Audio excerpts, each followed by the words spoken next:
Welcome back. Here we go again. It's the third episode, third host here, and third guest as well. Today we are with Julia Piesco, which is representing Silicon Valley Study Tour, and we'll be here with a new guest, which I guess you are going to present to us, right? Yeah, of course. So our guest tonight is Luca Pignatti, founder at Feedel Ventures, the first startup studio that connects Italy to the world. So we will ask him a few questions about startup studios, and let's welcome Luca. Hi, everyone. Hi, nice to Hi, meet you. Luca. Nice to meet you too. How are you? Very First good, off. thanks. Great. That's good. So, as I said, you're the founder of Feedel Ventures, right? So, the first startup studio that connects Italy to the world. Wonderful. Just like Silicon Valley connects Italian talents to the Silicon Valley. So, that's actually amazing. First of all, I wanted to ask you a question. So, can you tell us more about what exactly is a startup studio and what is the difference between startup studios and incubators or accelerators? Sure. No, it's a very good question because obviously startup studio is it's a model which is existing since a while, especially in the US. It's pretty new in Europe and especially in Italy. So there's a bit of confusion about what it really is, how it works, and what are the differences with incubators and accelerators or venture capital. Because as I will tell you, there's a link also with venture capitals. The reality is that on top of these, you can structure your startup studio in many different ways. So it's a model that is very flexible, and it has a lot of nuances that allow the founder to shape it the way they want. The main differences I would tell you is that we are entrepreneurs ourselves. So a startup studio is a factory of startups. Many times the ideas for new startup come from the startup studio itself, so from the partners, or may come also from outside, from entrepreneurs that may decide to join the startup studio. But the relationship between the founders and the startup studio itself is always as co-founders. So it's not a service, it's not something that you do for a few months as you could do in incubator or accelerators, but it's a relationship that tends to last for the life of the startup. And for us, this is very important. It's a big difference that we want to highlight. This means obviously that we have a lot of skin in the game, that we need to be very selective on the startups that we decide to launch and continue to work with, and that we need to add value ourselves to the startups we decide to work with. Yeah, and that actually gives me a heads up for the next question, because what I wanted to ask you is, as I understand, you both select startups, but you also scout for talents to create your inner teams. What do you look for in a startup that applies at Feedel, and what do you look for in individual talents? We mainly look for three things. First of all, the talent itself. So understand if, in the case that someone comes to us with an idea, the quality of the person and the professional, both on technical skills and soft skills. As you know, building a startup is not an easy task. You need to have at least a lot of passion and resilience to try to do that. So that's obviously the first thing we do. The second thing is the idea. So basically understand on one side if we can help. We have no interest in working on something where we cannot have value. Our business model is to help the startup in the long run. We're not there to do a tactical activity for a few months, so we need to be sure that we can add value. And thirdly, that's something we will do then together in the first steps. Once the startup enters in the startup studio is validating the business idea. So we need to be sure that the problem identified or the opportunity identified is interesting and big enough to be pursued. Okay, that's awesome. I hope people are writing these down. Just kidding. When you create your inner teams, do you already have the ideas for them to develop, or is it something like you create together? Like, how does it work? Well, as I told you, there are many ways you can structure your startup studio. In our case, we have an hybrid model, I would tell you. So we have roughly 50% of our startups come from idea generated within the startup studios. And then we found co-founders that could help us building the ventures. The other 50% actually were entrepreneurs. They came to us and asked our support to build their startup. So in both cases, we always support our project in looking for other co-founders or advisors or partners they need to have at the beginning of their venture. So that for us, that's very important to try to understand who is in the team at the initial stage and what they need to maximize their chances of success. And obviously the team of Feedel, the partners, we're 16 right now. We all work transversely or horizontally on all the startups with our specific skills. Then when we need to add people, co-founders to the different startups, we look what we need to find. So if it's an expert in the industry, we go and look for an expert in the industry. If it's a designer, then a designer. If it's a CTO, then a CTO. We're very flexible on that. As I said, our size right now allow us to be very hands-on on our startup and tailor our support according to what they need in that specific moment. Nice. And so what do you think are the advantages for a startup or a co-founder to join a startup studio instead of, founding a startup in a more, let's say, traditional way? Mm-hmm. Well, definitely. Well, the key fact, obviously, you enter in an ecosystem. You're not on your own. You can access to a whole lot of knowledge base, of skilled people, of network. Very important. We're working a lot on building our networks of tech partners, of advisors, of fundraising partner. And that's something you basically get by just accessing the startup studio.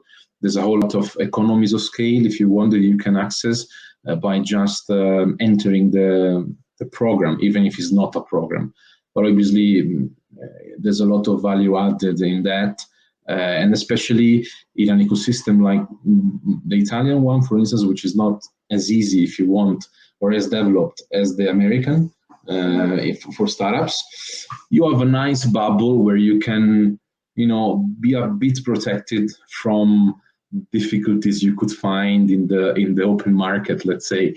So even just supporting with how to create your company or how to legal stuff, accounting, that's something that comes very handy for a young startup.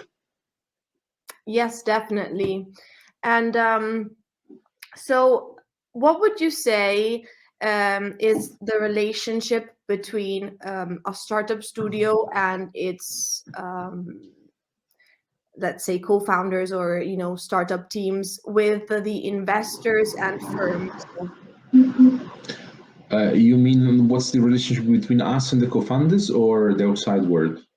Yeah, meaning with other stakeholders, like for example investors or firms, for instance. Like, do you have project with firms as well? Do you do open innovation projects or? We don't do open innovation project right now. Okay. We are not close to that. We are definitely considering for the future. For the moment, we just decided to to start with our own ideas. very open to have industrial partners for a specific startup. We do have a few of them. The way we work with them and with our co-founders is, again, it's very similar to the way you would work with your co-founders in your startup. So we decide together we need to find a partner, or a partner presents itself, and we decide together that it's a good opportunity to work with them. So it's very specific to the startup needs and to the maturity level of the project. There's not one recipe that fits all the situations. Yes, indeed. And this is a more, let's say, generic question related to startups and, let's say, the place that they're at in this moment in Italy. So my question is, what do you think are the main pain points that Italian startups face in today's economy? Funding, as you may guess. Definitely, there's an issue with funding. The VC ecosystem is improving a lot. We are seeing definitely signs of improvement. Still, it's difficult for a young startup to start from scratch. There are very good programs, especially supported by government as well, that help you bootstrap your company. But still, I think it's difficult. We don't have maybe a strong business angel community. Maybe because we're a bit more risk adverse still than in other countries.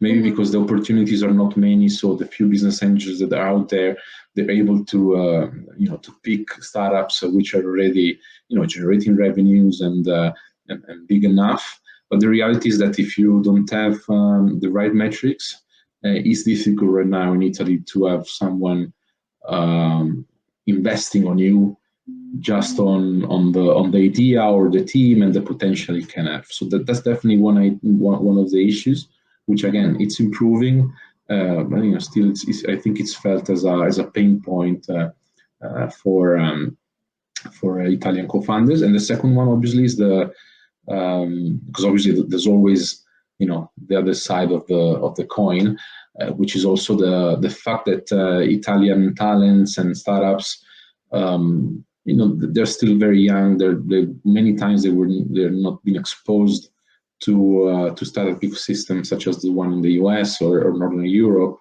and for investors as well. They are less appealing than American startups, for instance. So even just the way the founders need to learn how to communicate, how to show the investors their progresses. There may few little things that still need to improve on the startup side as well. So it's not only because of investors, of course.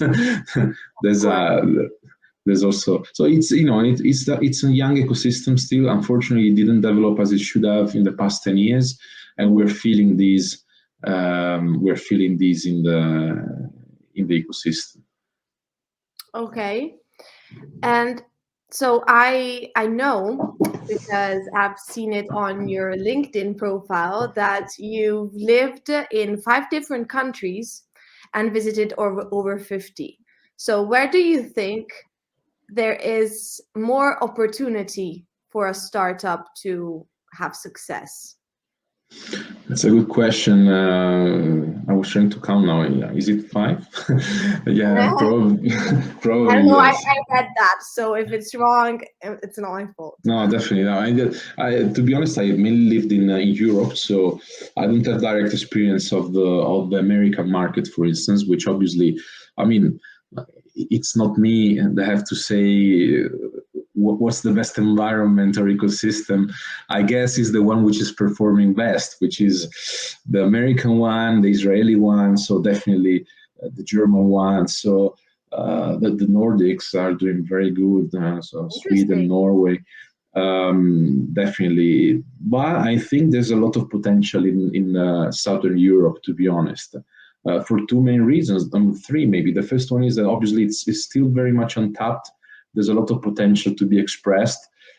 Second is because the movement, is starting to, people starting to move, talents are definitely there.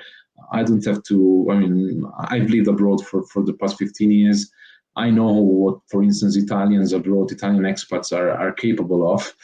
And I think that's a fact, the creativity, the passion, and the entrepreneurship and entrepreneurial spirit that we have, or Spaniards do have. It's something that, it will at some point grow and come to market. And third, obviously, I think even the ecosystem themselves, so the governments and the public institutions, are starting to realize that they need to support their innovation ecosystems. In Italy, for instance, we've seen a lot of opportunities coming from the CDP ventures, from Invitalia, from the government, actually, investing a lot of money directly into the Italian ecosystem. So I am positive that something will happen in the next 5-10 years. Would you suggest to somebody that wants to start this entrepreneurial road to go abroad and have some experience? Or do you think they should stay, go, and maybe come back? What do you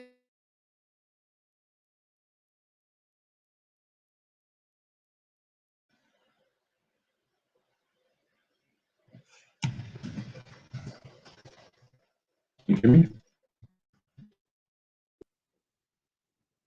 I'm sorry, was it just me, or everything went black?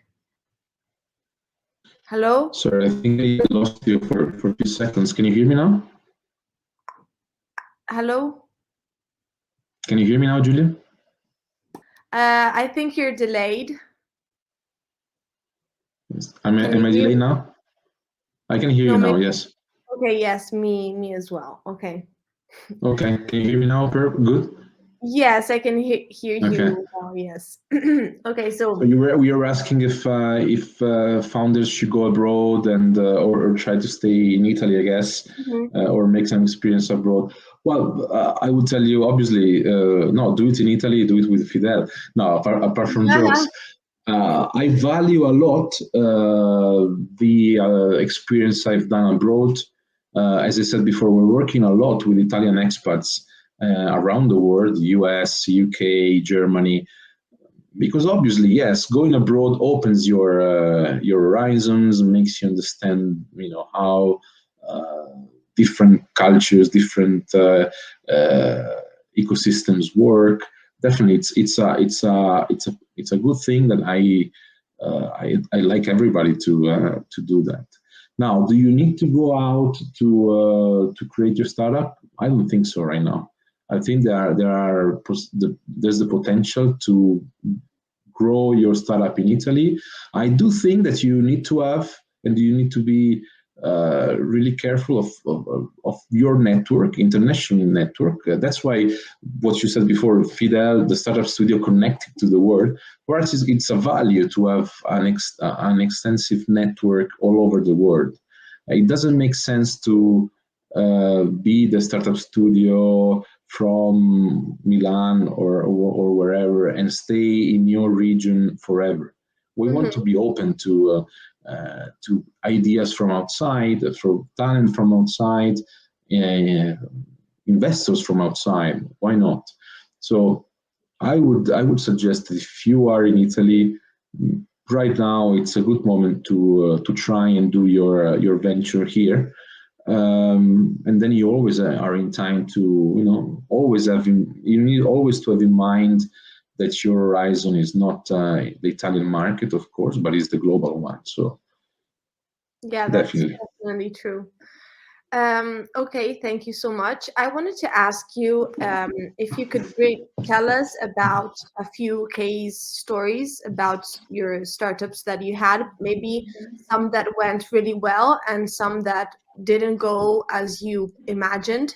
Um, Yeah, no, definitely. I mean, we're very young. We launched in September 2020, so obviously we don't have this long history of successes or, unfortunately, failures. But obviously, we did have our fair shares of experience during these 14 months now during COVID. So it's been particularly interesting. yeah. But definitely, we did have, for instance, this year, as I was mentioning, we actually managed to launch 20 startups. So, hi, Julia, can you hear me now? Or? Yes, because I Yes, lost you sorry, for. I don't know what happened. No worries. We do have 20 startups in the portfolio. So during these 14 months, we actually worked pretty hard building new projects and bringing them to market. For instance, we closed 3 fundraising together with our co-founders. So 3 of our projects are already have raised money and are now, whether they're building the product or they are changing their business model or they are gaining traction in the market. On the failure side, yes, at the beginning, for instance, on some, we had to close a couple of projects because we realized we started focusing more on the solution and the product than actually understanding really the problem and the needs of our future customers. So we did have to close 2 projects for this reason. But for us, that's completely normal. It's part of our roadmap, in fact, of our ways of working. Just to say, we have decision gates every few weeks, and we need to decide if we want to continue with the project, pivot, or close the project completely. Because as I mentioned, we invest directly in startups. We cannot afford to have projects which are not growing as they should in our portfolio. So it's a hard task, but we need to do it. What kinds of startups do you have? Is it just digital, startups, or what do? Yeah, it's 95% digital, I would say. We have one product which is half digital, half physical product. But yeah, we're very much focused on digital products, especially obviously mobile apps, web apps, software as a whole, and we are specific on. We're working a lot on industries where Italy is strong at. So our main investment thesis is on art, culture, design, food, tourism, and entertainment. So these 2 macro areas, I would say, are our main industries. And we always do digital products, innovative, where whether we use AI or blockchain or just the fact of doing a mobile app. We don't do deep tech, so it's not. It's more application of existing technologies, and obviously all the go-to-market processes, which many times are more important than actually the product itself, if you want. Okay. I wanted also to ask you this question. So we talked about startups. What if someone wanted to follow a similar path to yours and found not only a startup, but a startup studio? What should their first steps be? Get themselves checked. No, apart from jokes. No, I think you need to, first of all, I don't think you can do it on your own.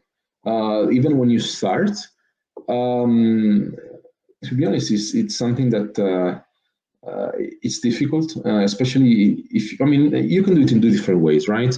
You can do it as we did, so bootstrapping, starting from scratch with no money, with only our resources, and basically convince people to work with us.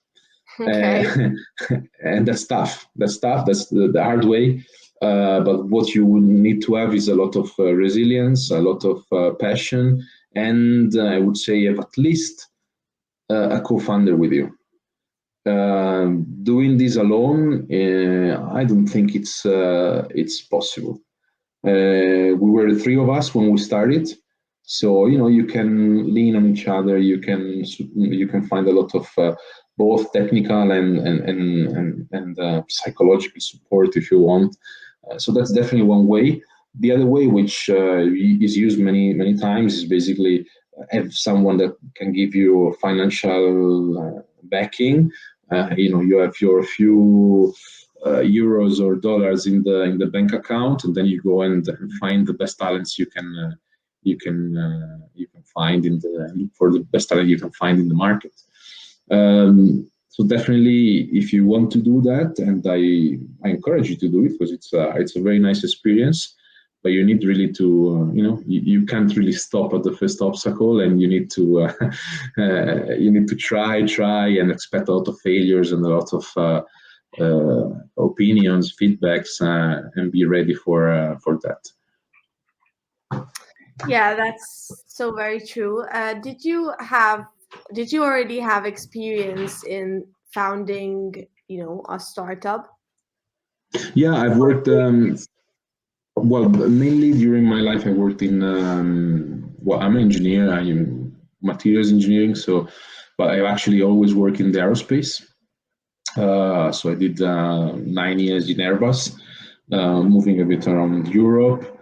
But I've always done not really the engineer. Always done the project manager, program manager, general management, and then I get into innovation management. So I worked for a while in the Biz Lab as well. So got in touch with some of the innovation activities within Airbus.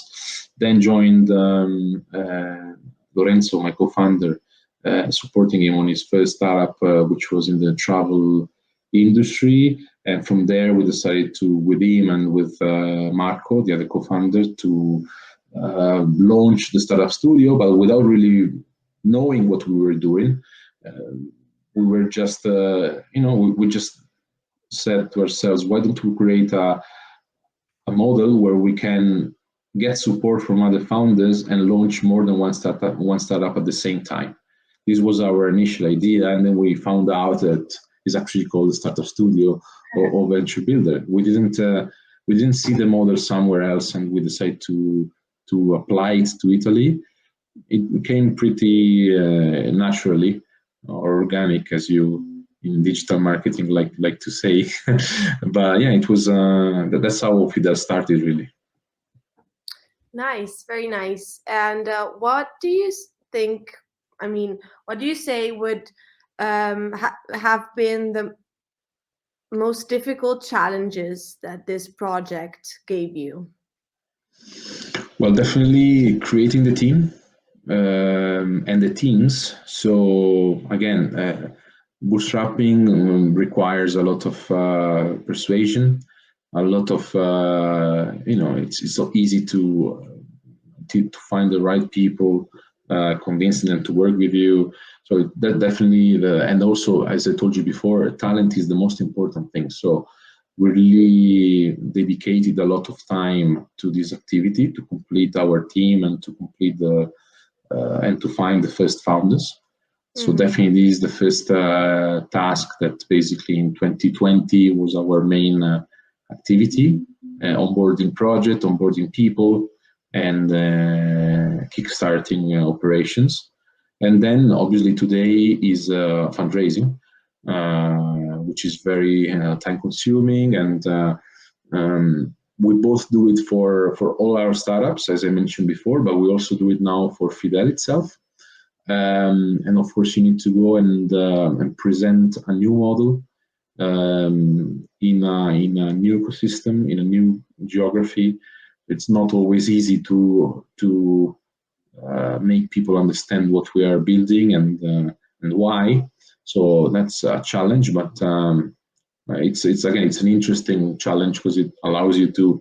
It's always good to get in touch with external people to get their feedback, understand how they react and what they think about what we're doing. So it's a very stimulating process, although it's very time consuming as well. Yeah, I can imagine. Um, do you have in your team or teams, as in the startups, are they all Italian people, or do you also work with people that are from other Countries? No. countries? Yeah. We have people from a lot of countries. Again, the backbone it's in Italy, but we wanted really to be open to find talents where we need to find them. The important thing is the person. Then if he speaks English or Italian, or we didn't really care. So, for instance, in the partner team, we have two guys from the US. We have one from Romania. We have guys living in Germany. So it's really a pretty international environment. And on the startups as well, we do have a couple of them which are based in the US, one in London, one as an Hungarian co-founder. So it's one Spanish. So it's pretty spread around Europe and the world. Yeah, but I guess it came, I would say, came by design, but it also came from our experience. As I said before, we're expats. We're used to being exposed to a very international environment, to really value it. And we just, it came naturally to just keep doing what we used to do in our past life. So interacting with people from all over the world. Yes, that's very beautiful. Very, very beautiful. Would you say that startup studios, or in particular your startup studio, do you feel this high competition with certain maybe incubators or accelerators, maybe American ones, for instance, Y Combinator or as such? No, definitely. Obviously, we have a different proposition. Okay. At the same time, obviously, they have a brand which is to be reckoned. Obviously, Y Combinator is is top of the league, I would say. So we're not really worried about that. Actually, in some specific cases, we even encourage our startups to apply to some of these schemes if they are interesting, meaning if they actually, we think they have good performances on startups. Let's remember also that we have, again, we're not in direct competition because we have a slight different approach. We're not expecting at a team coming with a pitch and telling us, trying to sell us the idea. We really, many times we go out and look for people, or someone can come without having a complete team, and we support them completing it. So it's a bit of a different way of interacting with early stage startups and co-founders. So yeah, we're not really looking too much into that. Into that, okay. So you're an innovation manager, okay, let's say. Can we say that you're an innovation manager? I don't know. I guess. I guess you can say it. Yes. What is innovation for you? It's a good question. In fact, we discussed it many times with few of our partners, and it's a definition which is not that clear for me. Many times they tell you it's innovation if you have a patent. It's innovation if they not copy you, if you're protected.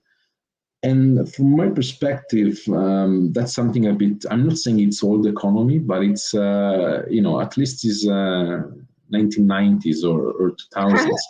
Right now, really, you can copy whatever you want. It's not Yeah. if it's the way you do things. It's not what you do that makes the difference from my perspective. Okay. It's that's why before I was saying, yeah, it's very important that the product you do, how nice it is, the design, the technology. That's something that you have to get right. But many of the times, at least in the with the kind of innovation we do, which again is not deep tech or something coming from university. It's not like that.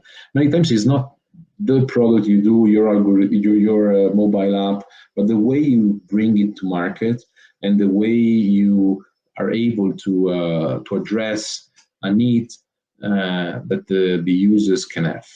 And then again, yes, can it be copied? Yeah, probably yes, but that's not the problem right now. Hopefully, yeah, I hope that they will copy it. It means that we are very big and successful. I mean, go out now and copy Booking.com or Airbnb. Yeah, you can do it. It's just a website with few pictures. But what's behind that? There's a lot of connections with hotels and agreements and the marketing and the branding. That's more important probably than the technology they have behind their product. So for me, really, innovation is bringing something new to the market that people need or want, or they don't even know they want yet, and then be able to transmit it and to communicate it in the right way. Yeah, I agree definitely. I also wanted to ask you, what do you think changed? What are the main things maybe possibly that changed after COVID? So what did COVID do, and is it bad? Is it not bad? What can we do about it? Well, it changed many things. I can tell you maybe what it changed for us in a way, or some things it changed in the startup ecosystem. Yeah. Definitely, I think from the talent perspective, many times make them realize that there's not only corporate jobs, so that you can actually value a lot working from home or being more flexible, having an environment which is more modern in a way. So, for instance, the one of startups, we received, in fact, a lot of applications from a lot of people, especially very young or in their 30s, interested in changing a bit their careers and their life by maybe not having the same activity that we're doing or same mm, protected environment you can have in a corporate, but trying to do something a bit more meaningful. Not saying the corporate is not meaningful, of course, but something Yeah, for you, sure. a project that you can really feel yours.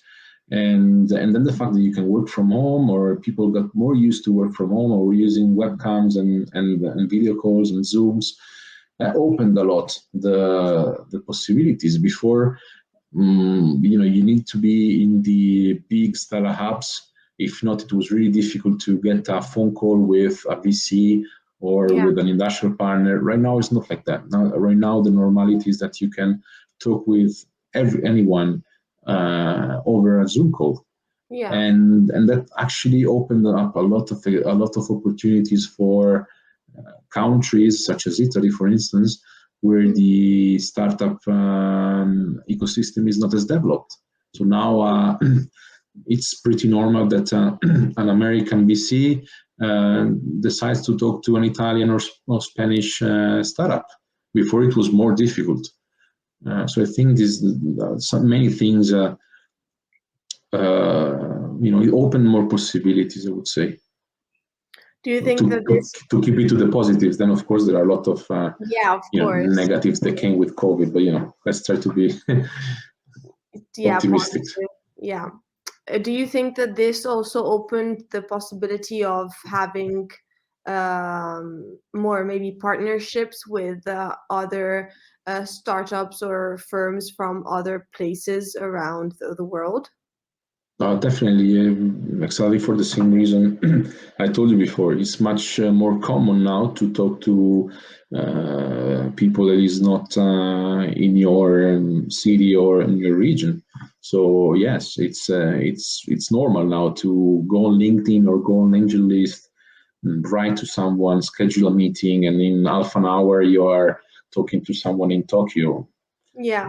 I think before was a bit less common. And on top of this, I think it also helps the fact that but right now people is going back to the office. So let's see how these things will change. Mm-hmm. But I think people realize that they have a lot of free time, even when they are not using 100% of their time, even when they are in or they were in the office, and they realize that they can actually do something else during their spare time, and this is the first seed of then deciding to probably leave your Yeah, take normal, this step. take the step. That's exactly what I did, for instance, Yeah. starting part-time, and then you just decide that okay, that's what I want to do, and I take the risk, I jump, Yeah, of course. and let's see how it goes. An assumption that usually people have about, co-founders of startups, entrepreneurs, is that if you want to be an entrepreneur or if you want to found a startup, you don't have to sleep. I You sleep, don't have yeah. to sleep, and you just have to work 24 hours a day, 365 days a year. Do you agree? Or do No, you? obviously not. Obviously, I mean, there's there's this idea, and then there's the other one. You're working for your company. You decide what to do. So if you want to take a day off, so there are the two things, and none is correct. Of course, on one side, obviously, you feel a lot of pressure because you're the one that have to make things happen. Yeah. There's no one else in the desk at the desk next to yours. Yeah. So if you don't do the things, nobody's going to do them. So you really need to be proactive. And I'm not going to lie, it's taking a lot of sacrifice, and it needs a lot of sacrifice and resilience to be able to do that. Of course, it does a lot of it has peaks where you need to work all week because you're releasing a product or you have to prepare for something, and you need to work until midnight or whatever.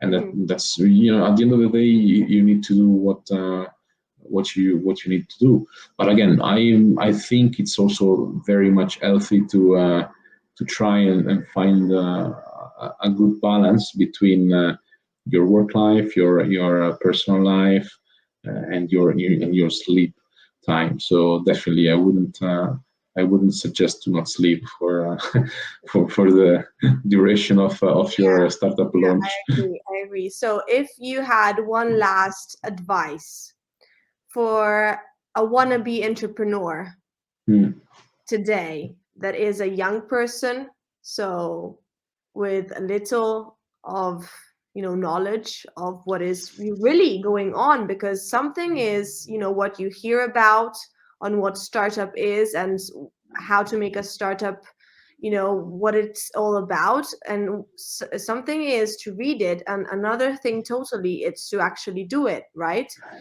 So what would you say it's the best key attribute that an entrepreneur has to have in order to actually be an entrepreneur? Well, I would tell you resilience for sure, and passion at the same time. You need to be, and this connects me with the first part of your question. So, what is the advice? Is to be very open, talk to a lot of people, try to understand what they think about your idea, try to get as much as information as possible, especially talk to someone that already did it, maybe in your industry. And be open. Nobody's going to steal your idea. Nobody is starting a conversation, especially in the startup world, thinking, let's steal Julia's idea. I have a Exactly. I lot of don't know spare why. time. Yeah. I have a lot of spare time. I don't know what to do with my life. Let me take. Exactly. As if, right? Yeah. let me take her idea I don't know anything about and dedicate my life to it. No, it's not going to happen. And Yes, I think that this is something that Italian people really need to hear about, because I think that really Italians really have an issue with this kind of thing, like telling your idea because you're afraid that someone is gonna steal it. Now you have proof. Even Luca says it. It's not gonna happen because of someone told me, I can't remember who, but someone told me if they can steal your idea from your pitch deck or from a 5-minute conversation, then it wasn't a great idea. yeah, So exactly. Or maybe it's better than that they did it because they definitely knew better than you what you were doing. So yeah, yeah, so I that's agree. I definitely agree. something that, and then at the same time, obviously, when you open to the opinion of someone else, you also need to be, very aware that they may say something you don't want to hear. So that's where we go to the resilience but also the listening to what people says and maybe changing your mind. Yes. Don't That's be why. too attached to the project, right? To the No, idea. sadly. That's also why, I mean, obviously, when you're very young, is a bit more difficult to because you don't have these set of knowledge or experience that allows you to process this information, understand what you should take, what not. But again, the whole startup thing is a matter of try, fail, learn. So I think you need to get into this spirit, not just when you do your product and you need to test it to market, but even when you're talking to people and try to get their opinion, be always open to things can fail, things can change. Maybe your idea wasn't good, maybe you need to find someone else. It's not the end of the world. That's also one thing that in Italy is not Yeah. Yeah. very common, and Failure. probably it's a cultural thing. Yeah. We don't accept failure that Yeah. easy, Yeah. and that's why many times maybe we don't try, or we keep our ideas for our own, and then if you have to fail, you will fail at some point. It Yeah. doesn't matter if you. And that's not necessarily a bad thing, right? No, exactly. You can learn a lot, and you can do something else. So definitely talk to people, be open, expect the feedback, Yeah. and be ready to change, and be ready to whatever can come your way. You need to thicken your skin, as they say. Yes, that's beautiful. When I was in Silicon Valley, thanks to go to Silicon Valley, I remember that someone said to us that if they had to choose between two applicants for a same job, and one of them stayed at, I don't know, Facebook for 20 years doing the same job, and the other one tried making startups, failed, then had another job, and then changed into another, they would probably get this second guy because he had definitely more experience than the Facebook guy, even though he comes from a really well-known firm. But he definitely had less experience because he had the same job for 20 years, so he didn't have the challenge, whilst the Definitely. yeah, whilst the second person had definitely much more challenge to overcome. So that was definitely probably the person that they would choose for their company because they knew that this was somebody with experience. And I think that this in Italy, as you said before, is not very accepted much. I mean, if you fail, you are a failure, and that's it. And it doesn't in Italy, it's not socially accepted that if you fail, then you come up stronger than No, but before. more importantly, if in order to fail, you need to do something in the first Yeah, place. that's true. Yeah, And that's that's true. something that to me takes a lot of guts, takes a lot of passion, and then Yeah, you need to value it. Obviously, if you don't do anything, you will never fail. That's yeah, that's fantastic, but that's not the game. It's so I think this is very important, and you just need to be prepared for it. Not prepare for failure. Obviously, you need to avoid failure. I'm not saying that you have to aim at failing, but it's something that can come your way. I don't want to pass the wrong message. It's not. No, of course. You have to fail. No, but it's also, for instance, you were mentioning before competition with other incubators. I don't think that's our main competitor. Probably our main competitor right now it's corporate, is advisory firms.